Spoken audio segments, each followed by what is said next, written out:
Sailboats have been around for many years and have been used for many different reasons. Some sailboats were very large and used for hauling logs, stone, cargo, and other materials, while other sailboats were used for passenger transport and recreational sailing. However, over the years there has been one part of the sailboat that has stayed the same and has never changed, and this is the sail. Sails come in many different sizes and are always in triangular or rectangular shape. The rectangular sails are used less often because they are typically for larger boats and are less efficient than the triangular sail. There are many different patterns as well. On smaller boats, the most popular one is called the Bermuda rig. It's the fastest sail combination that ships use today. Another type would be the square rig combination. This isn't widely used today, but in the past, many large sailboats have used this due to the need of many sails to get their massive boats moving. Large transport and cargo ship sails can be broken up into three main sections. There can be as little as 2 sails to 6 sails stacked on top of each other.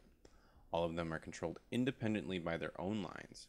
Which way the wind blows determines the way that the sails have to be set up for it to sail efficiently. There are 2 different types of ways to sail: upwind and downwind. Sailing upwind is sailing against the wind, while sailing downwind is sailing in the same direction the wind is blowing. Sailing into the wind is different from sailing downwind. A sail is almost like an airplane wing pointing towards the sky because it catches wind and generates the pushing power it needs to move. The sailor forms a zigzag-like motion when they are sailing into the wind. This will cause the ship to move at an angle toward the wind but not right at it. The sailor must be careful. When the angle toward the wind is too small, the sails will just flap, creating no momentum. If the angle of the ship is too large, the ship will not go in the direction the sailor wishes. The trick is to sail with as little of an angle to the wind as possible. To keep the ship from drifting sideways, most sailing ships have a keel.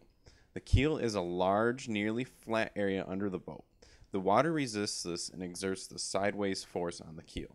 This causes the ship to go forward. When large commercial sailboats had to sail into the wind, they would sometimes sail the whole length of the lake to get to their destination. This was because of how many sails they had on their boat, and having to have to change direction every few miles would be very hard on the crew. With smaller boats, they were able to change direction with ease, and they don't have to worry about this problem. The sailboat has the cheapest form of energy needed because it uses Mother Nature to generate its pushing power. Even though it may not be the fastest way to travel, it is definitely an enjoyable sight to watch and to sail on a sailboat.